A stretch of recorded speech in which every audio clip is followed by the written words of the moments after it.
Okay mga bossing, ngayon po ka-adjust ko lang po yung antena. So actually nandito ako ngayon sa bandang rooftop at ito nga pala yung dashboard ng H155-381. So nakikita niyo po ay 5G dito.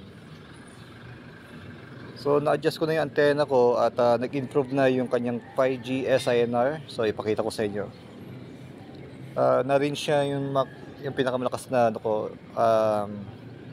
5G network na 5 dB yata yun. Yun ang nasasagap sa aking location, no, dito sa along Taytay Rizal. So ngayon po yan 5G SINR 6 dB. May time na nagpa 5 dB yan.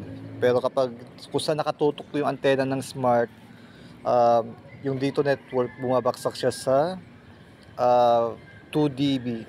So ngayon po ito yata pinakamalakas ko na 5G SINR ng dito ay 6. So 5G rank ayan 2 okay,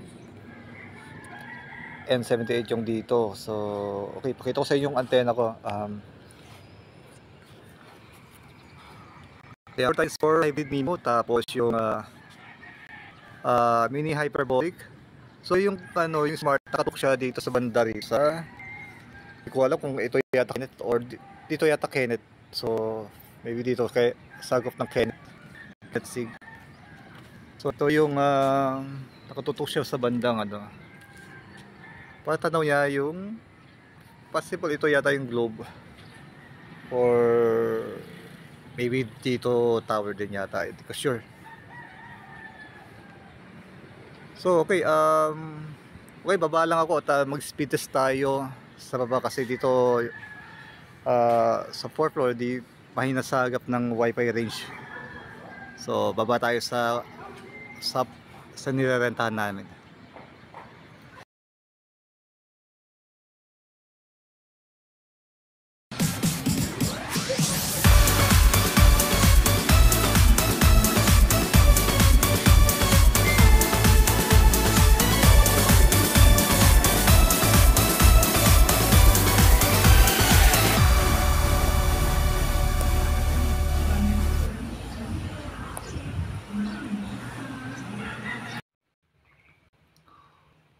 Okay mga boss, ito nga pala muli yung data router na H155-381.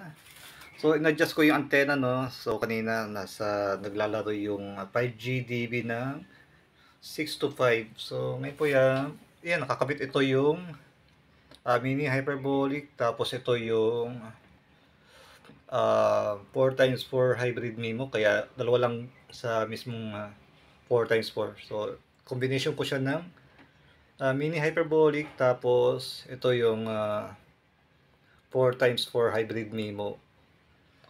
So okay, mag-testing tayo na mayroong outdoor antenna. So ito nga pala muli yung dashboard. So ngayon po yung bumaba siya ng 5 dB. So okay pa rin yan compare dun sa nakatutok ko sa Makas yung smart, naging 2 dB lang siya. So mas okay na sa akin itong 5 dB hanggang 6 dB. So okay, speed test tayo.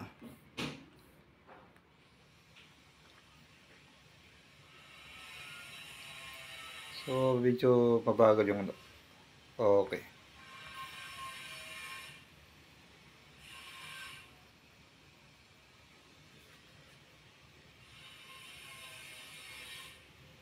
So mabagal pa finding server niya, no.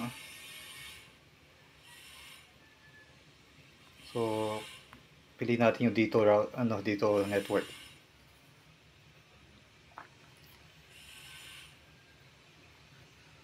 So okay, kayo na po bahala mag-observe. So Ookla, tapos pangalawang speed test sa bandang fast.com. So yan, pumapalo siya ng 344. Tapos sa upload, ayan, pumapalo siya ng 30, 35. Range sa 35, so 36. So next natin ay okay, fast.com. So punta tayo sa fast.com. So tanggalin natin itong ano, dashboard na to. So, mag-observe na lang tayo sa speed test na lang. Huwag na sa dashboard.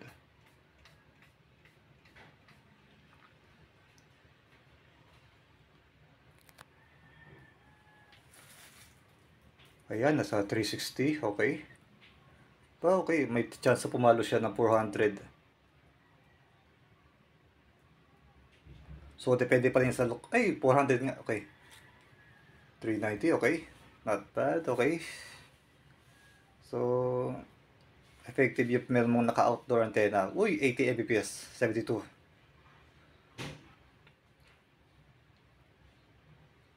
So, kayo na po bahala mag-observe. Pang testing lang naman ito yung fast.com at yung Ookla speed test. So, pinaka-actual, kailangan nyo mag-download ng heavy files. Doon na masasabi yung actual na download. Tapos, mag-upload kayo ng big files. Doon na yung masasabi natin yung upload speed natin. Actual upload speed. So, ngayon po, tanggalin natin yung outdoor. So, ito, tanggalin natin yung outdoor. So, medyo mahirap ng konti. So, lagi tayo sa dashboard ulit. So, tanggalin natin outdoor. So, instant, naka-built-in na. Kasi itong mga na-modified natin, naka-soldered siya. So, ayan. Pumunta siya sa 4G. Okay. So, expected na mabagal. So, okay, okay, speed test tayo dito sa Ookla. Bumagsak sa 4G. So, meaning to say, mabagal yung 4G dito. So, maybe tapos na yung testing natin, pero sa mga gustong malaman kung accepted yung 4G, okay, testing natin 4G. Kasi mga dito plan na 4G area din pwede. Not bad. Okay, wow, okay. So, 4G yan, speed test na 4G. So, nung walang outdoor antenna, tinanggal natin outdoor antenna, bumaba siya sa 4G. So, yan. Malaking tulong talaga kapag naka-outdoor antenna para ma-reach natin or ma-achieve natin yung 5G signal. So, yan. So, okay. Sa fast.com naman tayo.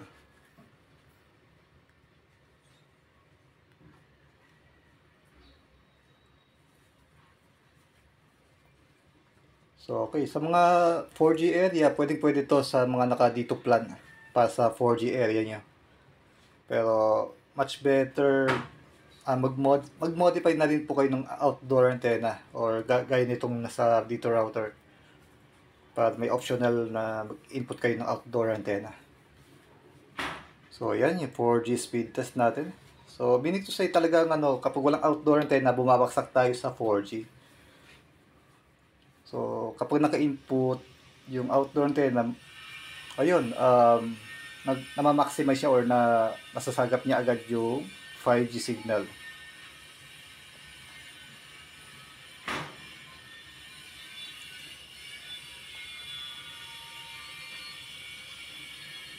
So, not bad pa rin kahit naka 4G.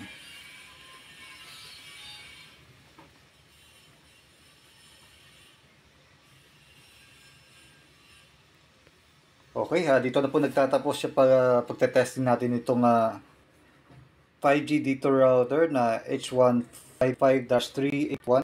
So, tested na po ito. Pag-modify natin. Ulitin ko, kapag naka-outdoor antenna, pwede masagap niya 5G signal pero depende pa rin niya sa new location. Kasi nga, yung outdoor antenna ko nasa band na 4th floor.